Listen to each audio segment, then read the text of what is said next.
The elevator doors slid open on the 52nd floor, and there he was, Andrew, my assistant, on his knees in the middle of my corner office, scrubbing a coffee stain from the Persian rug with a rag that might as well have been his dignity.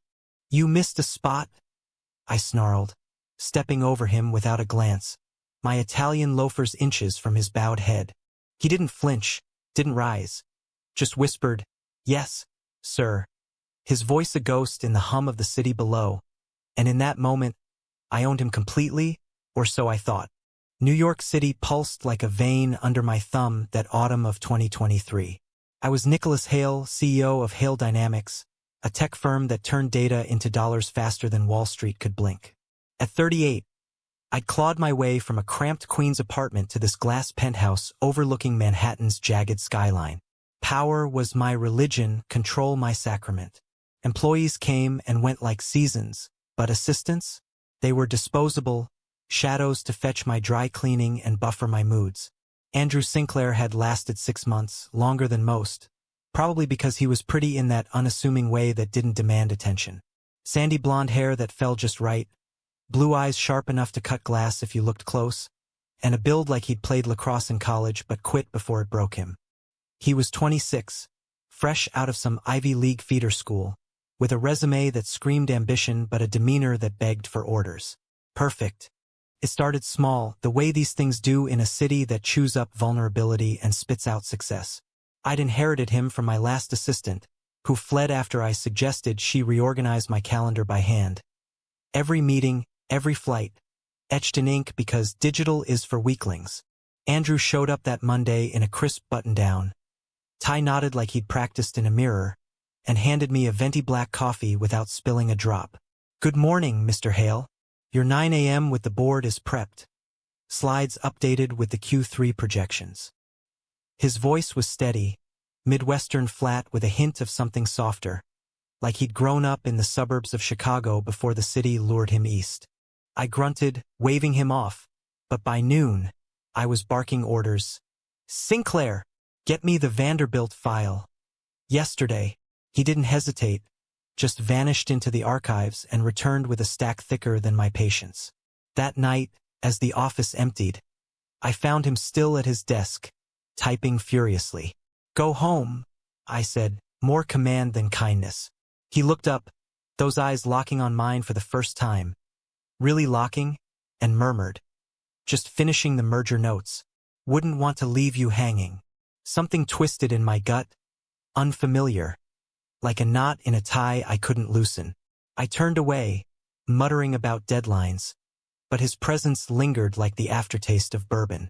Weeks blurred into a rhythm of dominance. I'd summon him with a buzz on the intercom, "Sinclair, now," and he'd appear, notepad in hand, ready to absorb my chaos. Board meetings where I'd eviscerate underlings? He'd slide me notes with escape hatches, facts I'd overlooked in my rage. Late nights drafting emails to investors. He'd brew coffee strong enough to wake the dead. His sleeves rolled up to reveal forearms dusted with faint freckles. I started noticing the details. The way his laugh lines crinkled when he thought no one was watching. The subtle cologne that smelled like pine and rain on pavement. But noticing was dangerous in my world. Power meant distance, and distance meant safety. The first crack came during a merger pitch in Silicon Valley. We'd flown first class. Me in the pod, him crammed in economy because assistants don't rate upgrades. On the return, turbulence hit hard, the plane bucking like a wild horse. I gripped the armrests, sweat beading despite the chill, my mind flashing to the crash that killed my father when I was 12. Irrational fear, the kind that makes kings feel mortal. When we landed at JFK, Andrew was waiting at baggage claim, his tie askew, eyes scanning the crowd until they found me. "You okay, Mr. Hale?" No pity, just quiet concern. I brushed it off, of course. But he drove the town car that night, weaving through traffic while I stared out at the neon blur, silent. At my building, as he handed over the keys, our fingers brushed. Electricity, sharp and unwelcome. "Get some rest," he said softly. And for the first time, I wondered what his hands would feel like without the gloves of professionalism. Back in the office, I doubled down. Make him bow deeper, I thought. Keep the lines clear. So I did. The coffee spill incident was deliberate. I'd knocked over the mug during a call with Tokyo, then watched him drop to his knees without protest. Clean it up, I said, voice like gravel. He did, back arched, face inches from the floor, and I felt a surge, triumph laced with something darker, a hunger I named as conquest. But that night, alone in my Tribeca loft with its floor-to-ceiling windows framing the Hudson, I poured a scotch and replayed it. His submission wasn't broken. It was deliberate, a choice. And choices like that, they have power. Fall deepened, leaves turning Central Park into a postcard of rust and gold. Andrew started staying later, not out of obligation but something else. Conversations that strayed from quarterly reports to stolen moments about life. You ever miss the Midwest? I asked one evening, as rain lashed the windows and we huddled over takeout Thai. He paused, chopsticks midway to his mouth. Sometimes, the stars were brighter there, no light pollution. But here, it's alive. Messy, but alive. His eyes met mine, holding longer than protocol allowed, and I felt exposed, like he'd seen the boy I'd buried under suits and sarcasm. What about you, Nick? Can I call you that? The nickname slipped out, casual as breathing, and I froze. No one called me Nick. Not since Dad. Mr. Hale, I corrected sharply, but the damage was done. The air thickened, charged like the storm outside. By Thanksgiving, the merger was teetering. Competitors sniffing blood, board members whispering doubts. Stress carved hollows under my eyes, and Andrew noticed, of course. He started leaving protein bars on my desk and signed notes with breathing exercises scribbled in his neat script. In for 4, hold for 4. I crumpled the first one, but kept the rest, tucked in a drawer like contraband. One Friday, after a brutal all-nighter, I found him asleep at his desk, head pillowed on folded arms, tie loosened like an invitation. The office was dim, only the glow of his monitor illuminating the curve of his neck. I stood there too long, heart hammering, before shaking his shoulder. Sinclair, wake up. He jolted, bleary-eyed, mumbling apologies. Sorry, sir. I mean, Mr. Hale. Our proximity hit like a freight train. His breath warm on my skin, cologne mingling with the faint salt of exhaustion. Go home, I rasped, stepping back too quickly. But as he gathered his things, I added, almost against my will, and thanks for everything.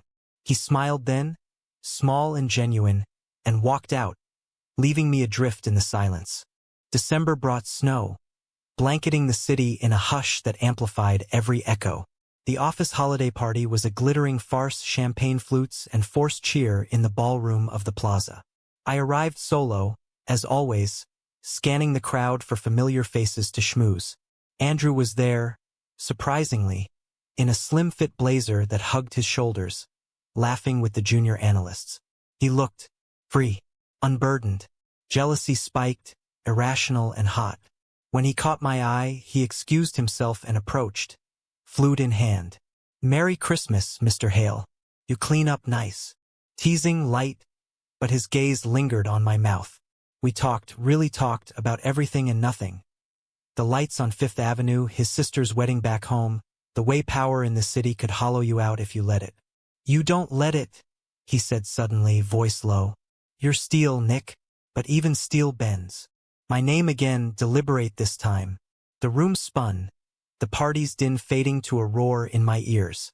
I wanted to pull him close, claim that mouth in front of God and Goldman Sachs, but instead, I drained my glass and muttered, Don't presume to know me, Sinclair.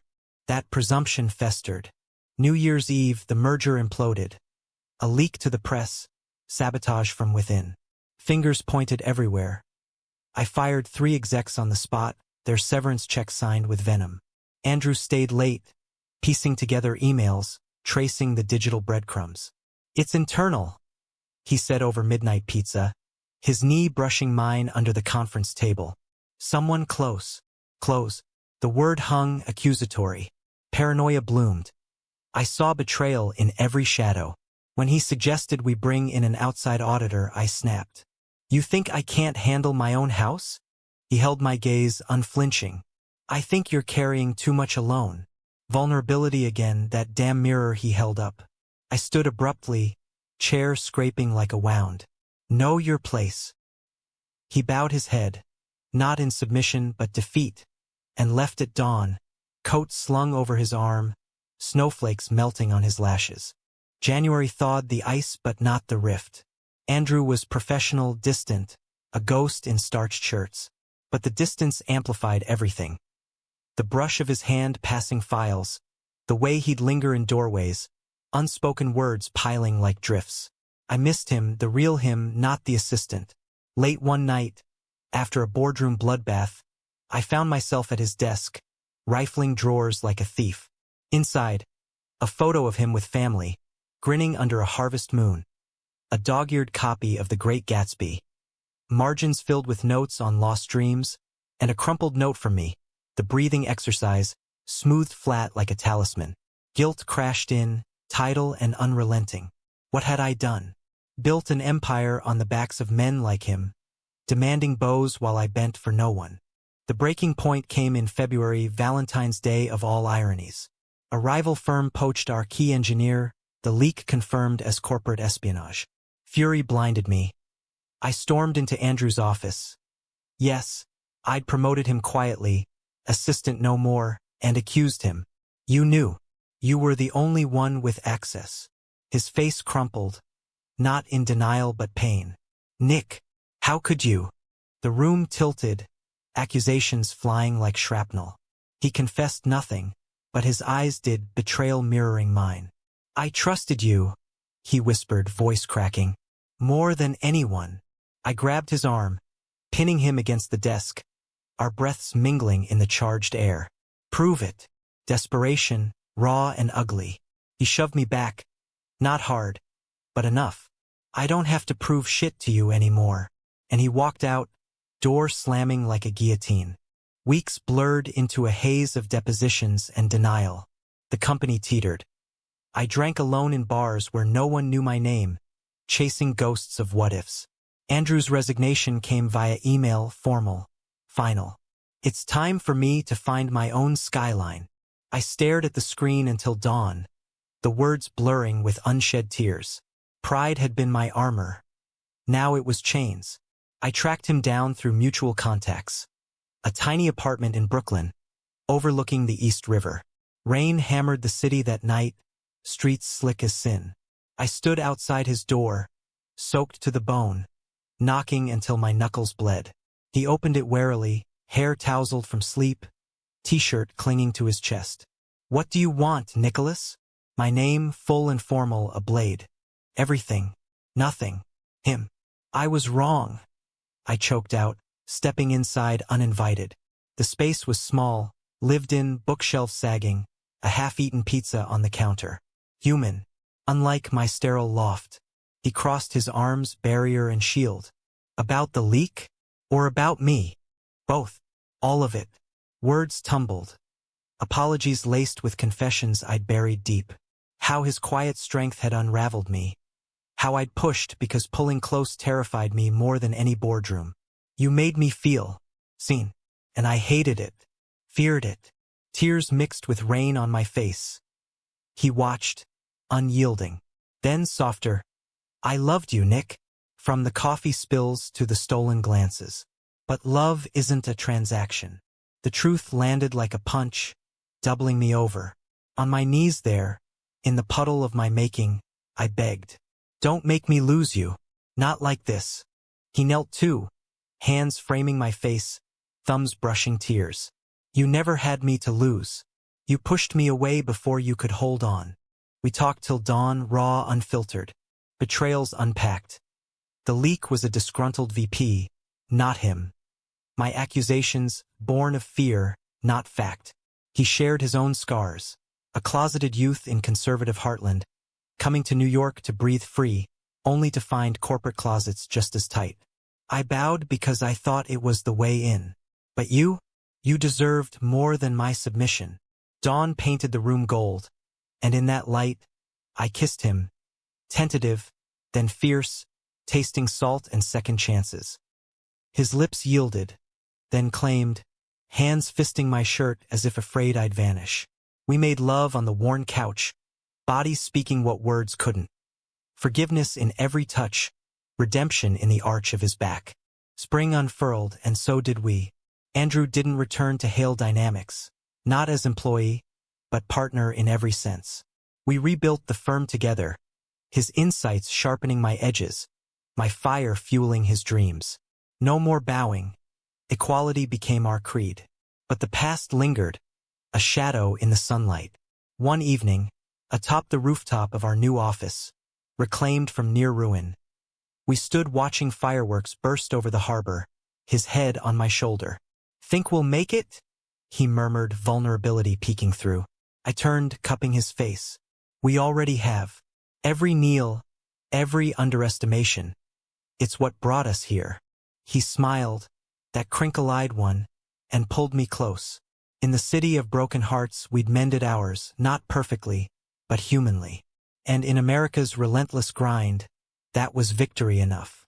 The merger fallout lingered like a bad hangover, the kind that echoes in your skull long after the liquor's gone. By March, Hale Dynamics was a wounded animal. Investors circling, headlines in the Post screaming, "Hale's empire crumbles."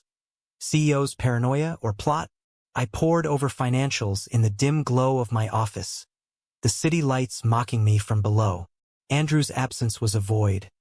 His desk cleared out like a crime scene, the faint scent of his cologne the only ghost. I'd hired a temp, some kid named Tyler who jumped at every order, but it wasn't the same. No quiet competence, no stolen glances that made my pulse stutter. Just efficiency, cold as the spring rain sluicing down the windows. I threw myself into damage control, schmoozing at galas, leaking counter-narratives to Bloomberg, firing the VP who'd orchestrated the sabotage. A weaselly prick named Harlan with a gambling habit and a grudge from my glory days. "You're done," I told him in the boardroom, security waiting like reapers. He sneered. "You'll regret this, Hale. Everyone does. But regret, that was my middle name now," whispered in the dark when sleep evaded me.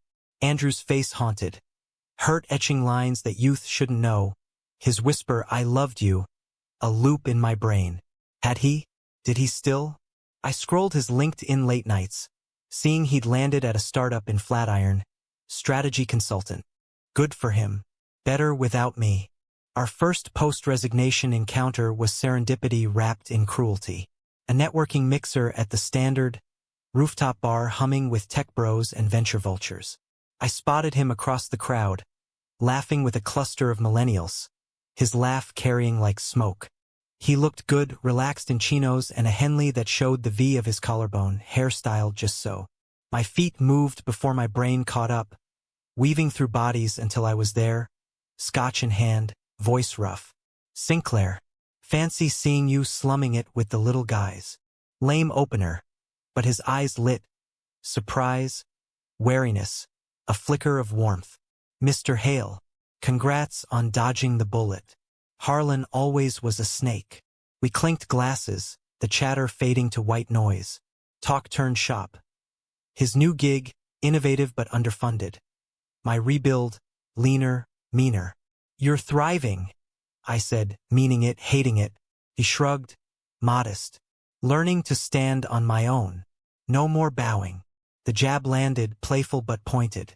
I winced. "About that. Coffee sometime?" "Not as boss." "Me." He paused, searching my face, then nodded. "Sure. Why not?" The coffee shop was a hole in the wall in Williamsburg, mismatched chairs and chalkboard menus scrawled with seasonal lattes. Andrew arrived early, claiming a corner table by the window, sunlight gilding his profile. I slid in opposite, awkward in jeans and a tee casual felt like costume. "Nick," he greeted, sliding over a black Americano. Just how I liked. Memory weaponized. We talked easy at first. Movies, he loved indies. I stuck to blockbusters. Food, deep dish versus thin crust, a Midwestern loyalty test. Then deeper. His family, conservative folks who disowned him at 19 after finding his Grindr app open on the family laptop. They said it was a phase. I said goodbye and bought a one-way ticket to Penn Station. Pain threaded his words, but so did pride. I shared scraps. Dad's crash. Mom's remarriage to a banker who treated me like baggage. The drive to never be small again. Power was my shield. You saw through it. His hand covered mine across the table, brief but electric. I saw you, Nick. The man under the armor. Heat bloomed. I wanted to flip the table, pull him across it. Consequences be damned. Instead, I walked him to the subway. At the platform, he hugged me, quick, fierce. This doesn't fix everything. No, but it was a start.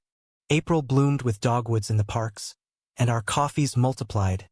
Dinners at hole-in-the-wall bistros in the village. Walks along the High Line where the city's pulse synced with ours. Andrew opened up, layer by layer.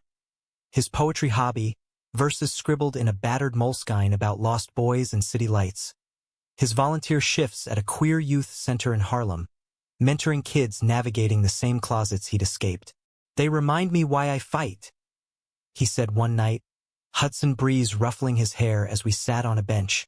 To bend the world, not break in it. I envied that humanism, his easy grace with the broken.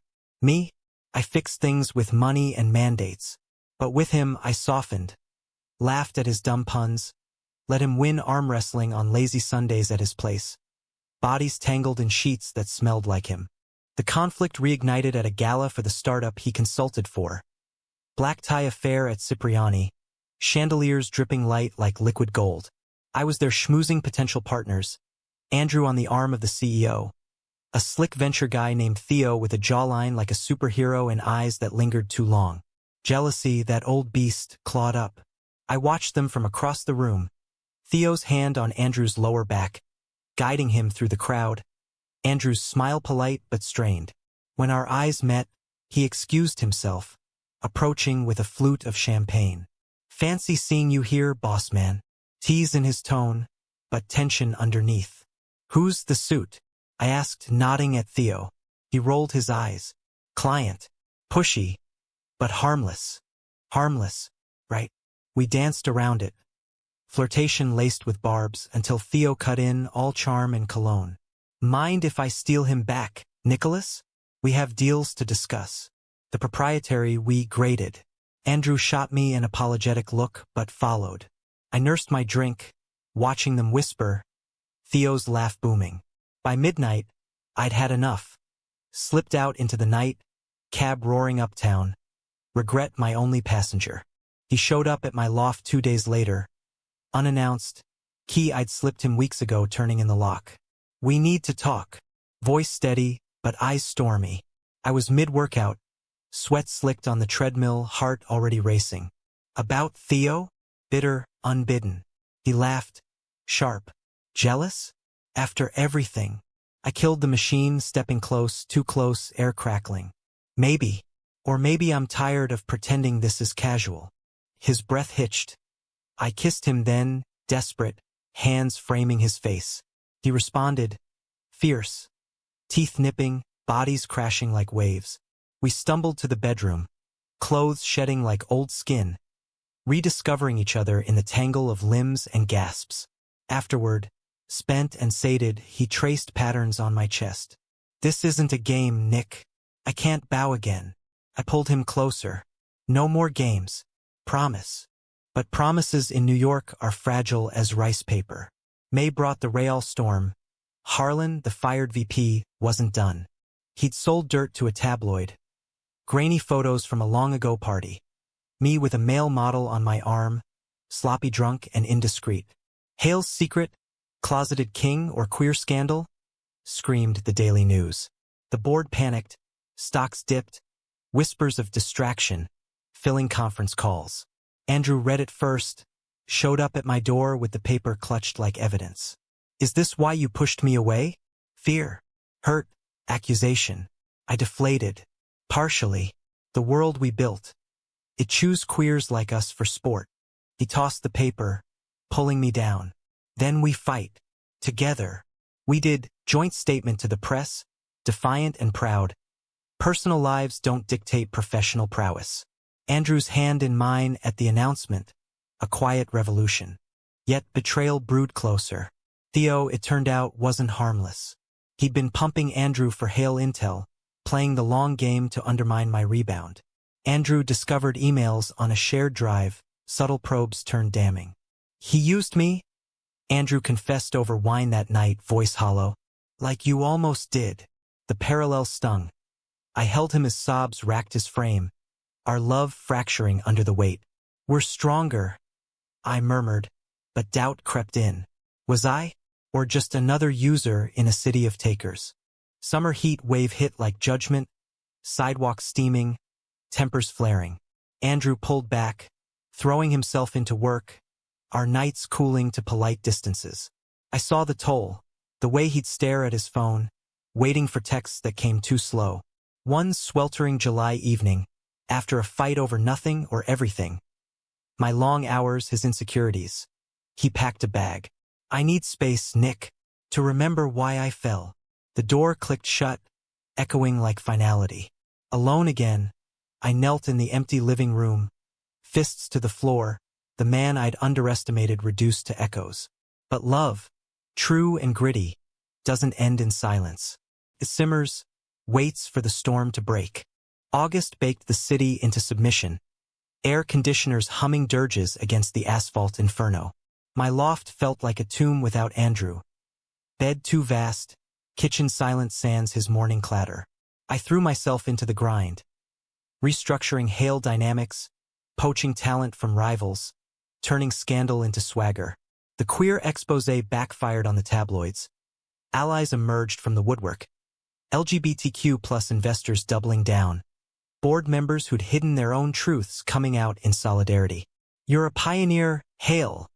One grizzled exec said over steak at Delmonico's. Pioneer. Felt more like survivor, scarred and stumbling. Andrew's space echoed in texts, sporadic at first, then radio silence.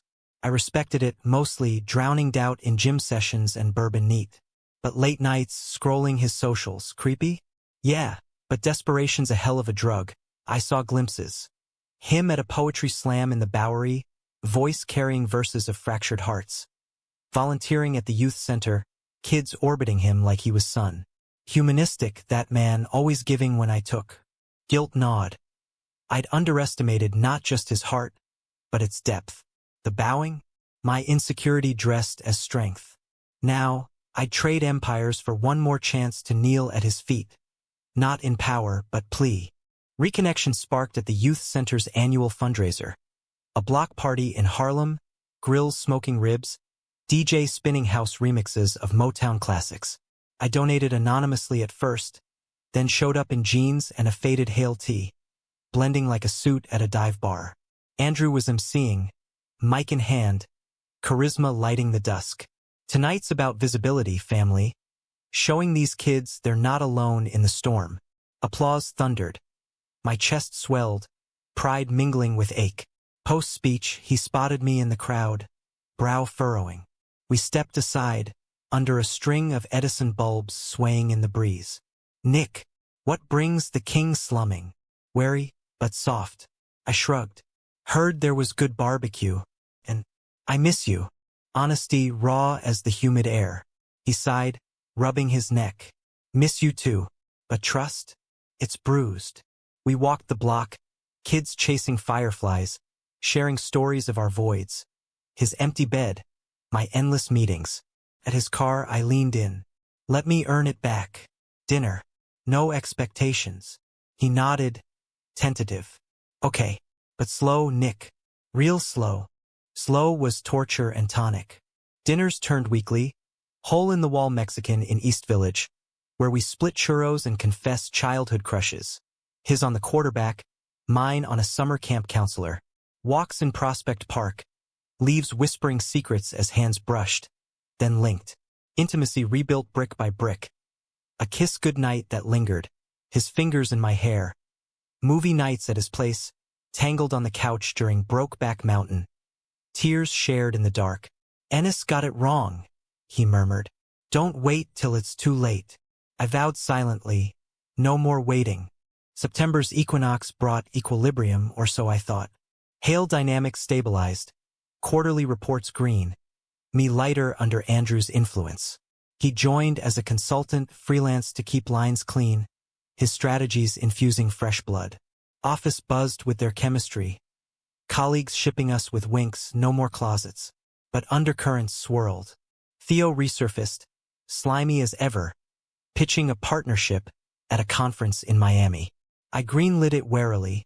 Andrew insisted on attending. To close the chapter. Heat there was brutal, ocean air thick with salt and suspicion. Evenings we escaped to South Beach. Sipping mojitos at sunset bars. Bodies swaying to salsa under palm fronds. One night, post-negotiation triumph, we made love in the suite. Windows open to the waves crash. His name a mantra on my lips. "You're mine," I whispered after, possessive and tender. He chuckled, tracing my jaw. "Always was. Just needed you to see it." Back in NYC, the Ides struck. October's chill heralded harvest. But for us, rot. Anonymous emails hit my inbox.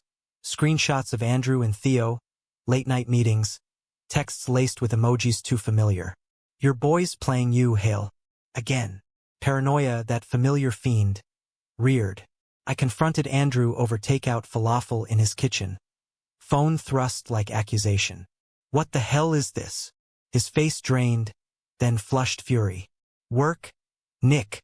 Late calls because Theo's a night owl. You think I'd..." Hurt cracked his voice. "After everything?" I backpedaled, but damage bloomed. "I'm sorry. It's just... the leak, Harlan. Trust is a minefield." He stood, pacing. "And I'm the bomb? Fuck that." Door slammed. Silence descended.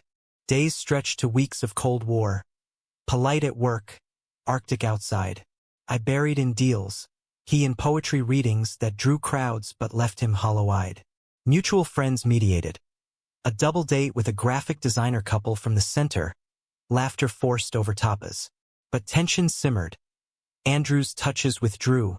My apologies rang hollow. The climax brewed at a Halloween bash. Warehouse party in Bushwick. Costumes and strobe lights pulsing like fever dreams. I went as a fallen angel, wings tattered. He is a poet, beret and notebook, ironic armor.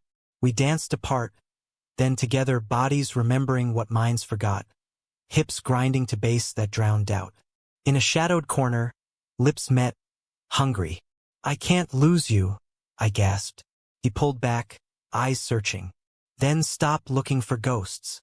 November's gray skies mirrored my mood. Reconciliation faltered. Andrew suggested therapy. Couples, neutral ground. We sat in a Park Slope office. Dr. Lena's space warm with plants and empathy. "Trust isn't rebuilt overnight," she said.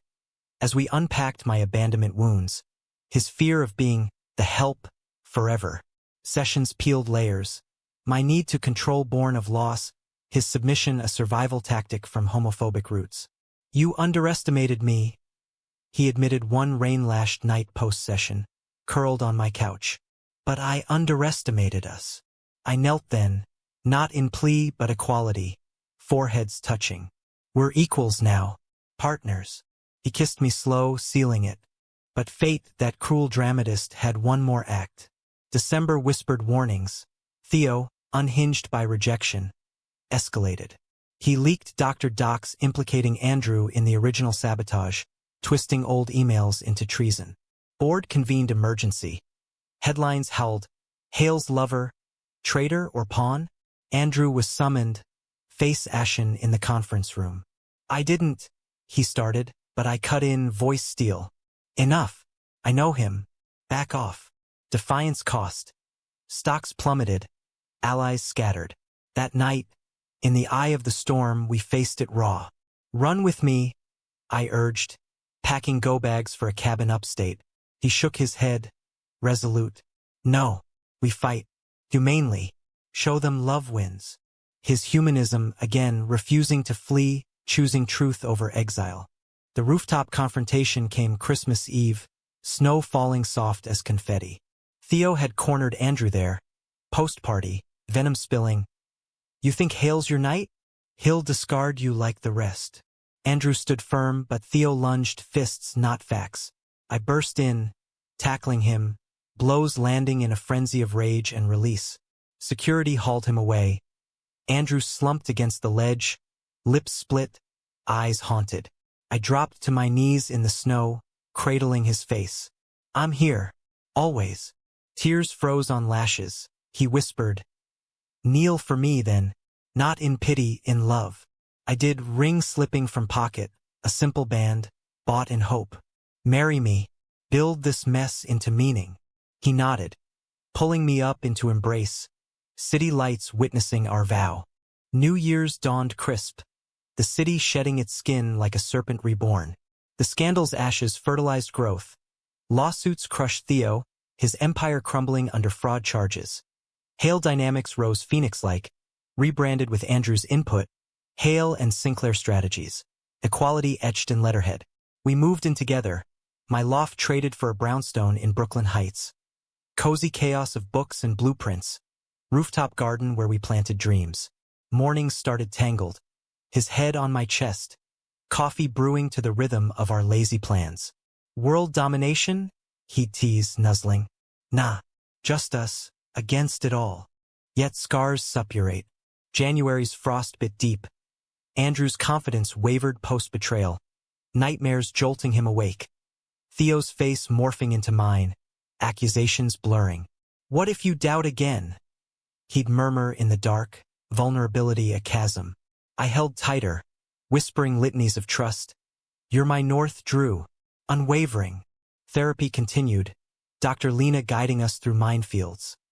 My control freakery clashing with his free spirit, learned in sessions that ended in laughter or tears. "You two are poetry in motion," she said once, smiling. Poetry. Fitting for a man who wove words like silk. Spring equinox aligned with our engagement party. A low-key affair at the youth center, kids decorating with rainbow streamers, potluck spread of soul food and empanadas. Friends mingled. My bored allies, his poet circle, families tentative but present. His sister flying in from Chicago, thawing old frosts with hugs and "I'm proud" whispers. My mom, silver-haired and soft, toasting to love that endures. Andrew shone, ring glinting as he danced with the boys, teaching them steps that said, "You belong." Watching, heart full, I realized. This was humanism incarnate. Not grand gestures, but quiet revolutions in shared spaces. Later, under stars smudged by city haze, we slow danced to Coltrane. "Underestimated you," I confessed. "Your capacity to heal." He smiled, that crinkle. "And I you, the king who kneels." Summer sizzled with wedding prep. Small ceremony planned for September in the Catskills. Cabin nestled in Adirondack pines, away from paparazzi glare. But conflict crested in July heat, a callback to old demons. Harlan, out on bail pending appeal, surfaced with a vengeance. Anonymous threats scrawled on our brownstone door. Bows break backs. Paranoia spiked. I installed cameras, hired PIs, my old armor clanking back on. Andrew sensed it, the distance creeping. "You're shutting me out," he confronted over breakfast, cereal spoon clattering. "Protecting us." Noble lie, but it stung. Fight erupted, words as weapons. My "you don't get it," the stakes. Met his "I get you're scared, but fear isn't love." He stormed to the center, volunteering till midnight. I paced the empty house, regret a familiar companion. Reconciliation came raw, on our knees again. This time in the garden, weeds choking the tomatoes we'd planted together. I found him there at dawn, hands dirty, eyes red. "I'm sorry." Again. He looked up, soil-streaked. "We're human, Nick. Messy.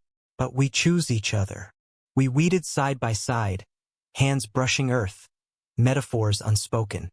That night, lovemaking was deliberate.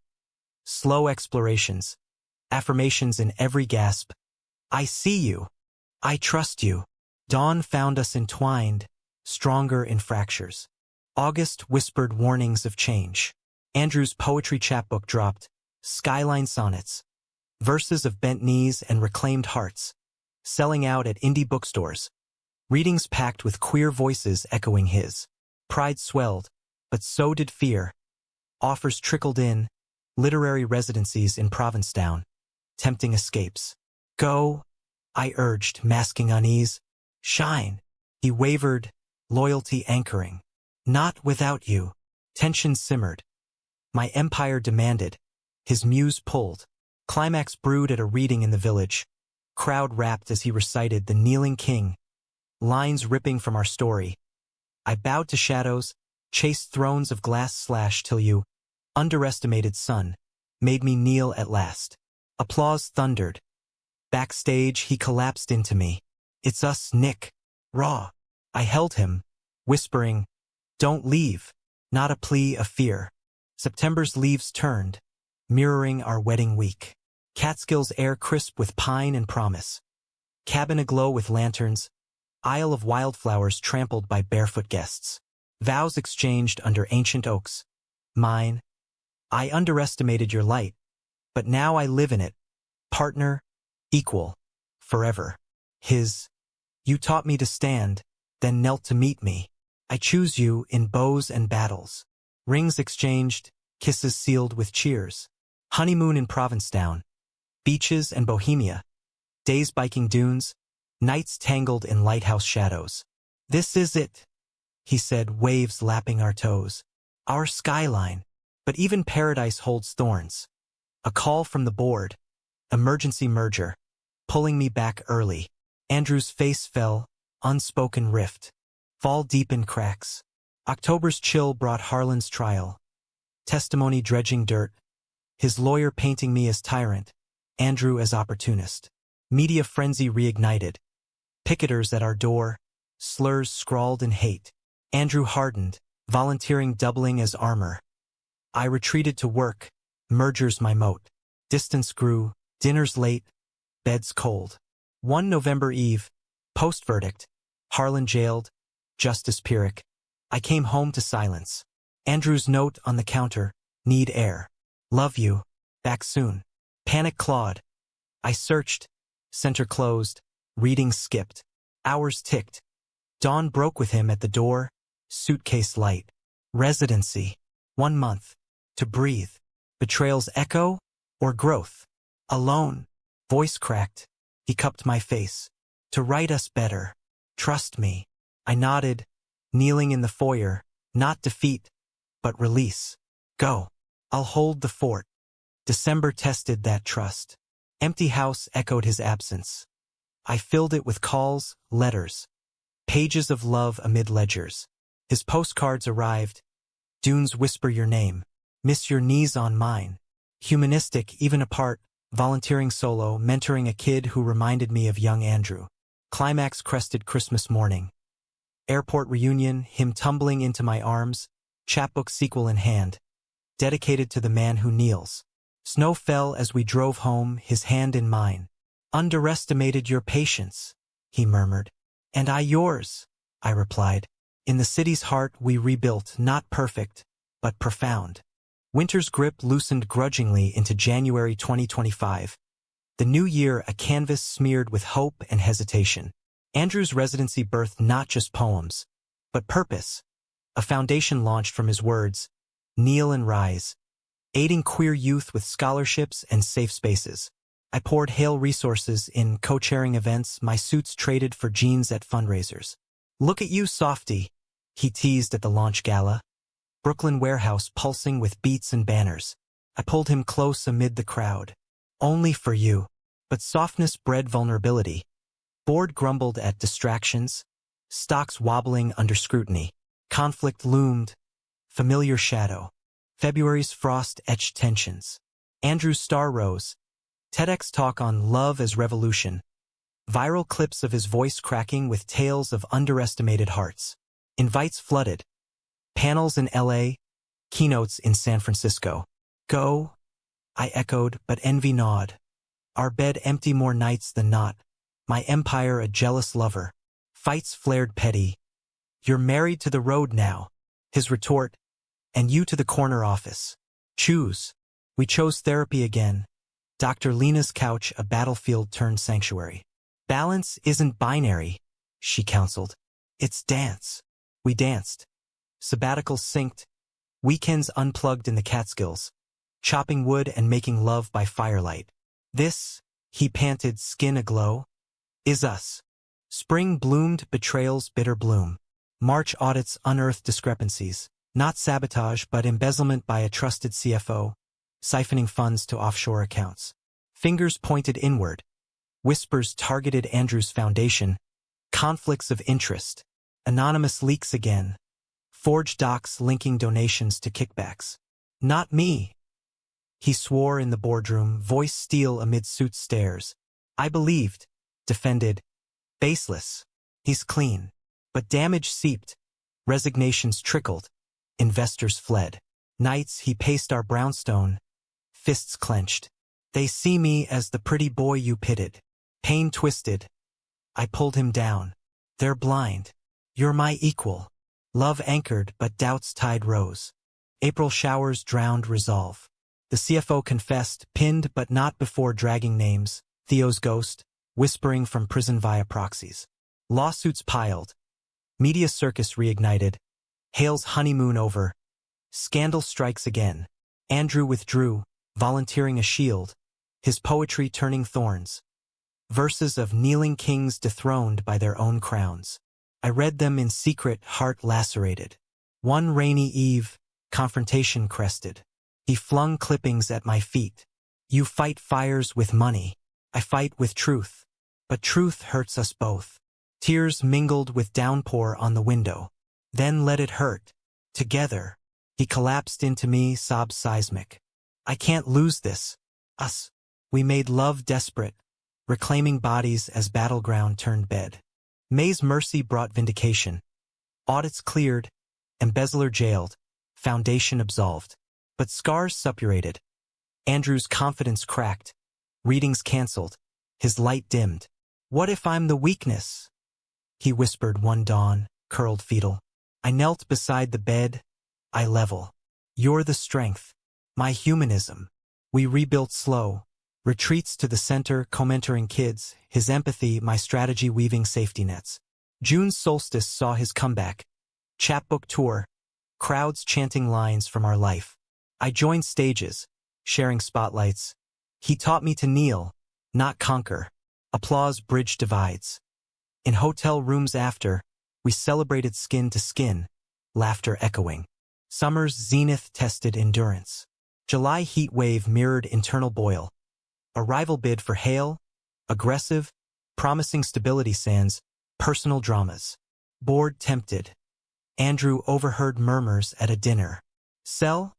He asked later, voice small over gelato in Little Italy. Never. This is ours. But doubt festered, his tours pulling west, my duties east. Climax erupted August bank. A weekend getaway to the Cape. Waves crashing as accusations flew. You resent my freedom. You resent my empire. Storm raged. We drove home silent, miles markers of regret. At the brownstone he packed again. Not fleeing but forcing reckoning. Fix this or we fracture. Alone. I knelt in the garden. Weeds long overgrown. Praying to a God I'd ignored. Don't let me underestimate us. Redemption dawned September. Equinox of Epiphany. I stepped down as sole CEO. Naming Andrew co-head. Equality formalized. Headlines hailing power couples pivot. Board balked. Then bowed to rising stocks. His reaction. Tears in the office, kiss sealing it. You did it. For us. Fall leaves swirled as we walked Central Park, hands linked. No more underestimations, I vowed. He squeezed. Just estimations of love. November's gratitude bloomed full. Wedding anniversary. Simple vow renewal at the center. Kids as witnesses. Cake frosted with rainbows. Harlan's appeal denied. Theo's network unraveled. Peace settled, humanistic and hard won. December twinkled with lights. We hosted family. His folks, thawed by time and tales. Mine, embracing fully. On our rooftop, snow dusting shoulders. Andrew read a new poem. From bows to balances, we kneel no more slash but stand. Entwined, on skyline shores. I pulled him close, ringed hands interlaced. Happy ending? He murmured. I smiled. Ours. Human, messy, true. In America's forge, New York's relentless hammer, we'd been shaped. From boss and bow to partners unbreakable. I'd made him kneel once, in shadows of power. Now we stood tall, love our level ground. And in that, redemption, not tragic, but triumphantly tender.